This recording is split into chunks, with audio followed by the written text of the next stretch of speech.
Long as you're making excuses, comforting what you should be confronting, it's going to limit your life. When you hold on to unforgiveness, it's not hurting the other person, it's hurting you. We've heard the saying, time heals all wounds. That may be true in one sense, but you can't bury hurts, guilt, insecurity, and think they're going to just go away. Those are toxins that will contaminate your life. When someone wrongs you, you don't forgive them for them. You forgive them for you. If you forgive them truly in your heart for yourself, but you remember the things that were done, it helps you create a boundary with that person. If you forgive a person, but you hang on to the anger, the pain, and the hurt, and you say you forgave the person, then you don't understand what forgiveness really is. It's too hard to forgive, but to get free, to be whole, you have to do the hard things. You have to be willing to be uncomfortable. What I've learned is it's not going to be as difficult as you think. When you deal with what you know you need to deal with, there will be a grace to do what you've never done. The reason you think it's going to be too hard, you haven't stepped into that grace yet. It will come when you make a move. If people can understand that as long as they don't forgive, they're poisoning themselves. It's like hating somebody who's hurt you is like taking poison hoping they'll die. It's like me being mad at somebody who hurt me that's out having a good time and don't even care that I'm mad. That doesn't hurt them.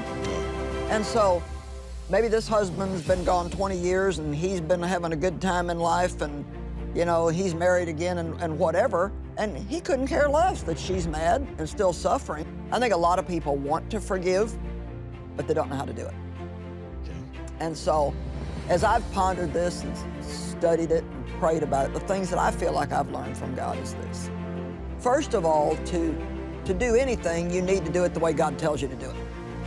And so, He said, several different places in the Bible, that you pray for your enemies. So every person, before they can have a right relationship with God, they have to face the truth. You can't get to where you need to be if you don't face the truth about where you're at.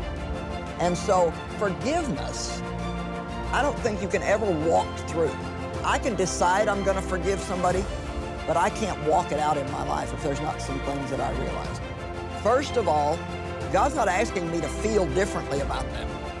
He's asking me to pray, to bless and not curse, which, if you study that, it means to speak well of instead of evil of. So, I need to stop talking about them in an unkind way. Bless your enemies and do not curse them.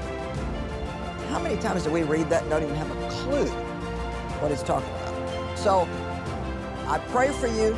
I pray that God will bless you. I pray you'll be saved. I pray that God will open your eyes. And one of the things that's great to do, I tell pastors all the time, if you have some young man that you've mentored and loved and he splits your church and takes 100 of your people down the street and starts his own church, don't hate him, buy him a sound system. Go take up an offering for him. Yeah, go take up an offering for him.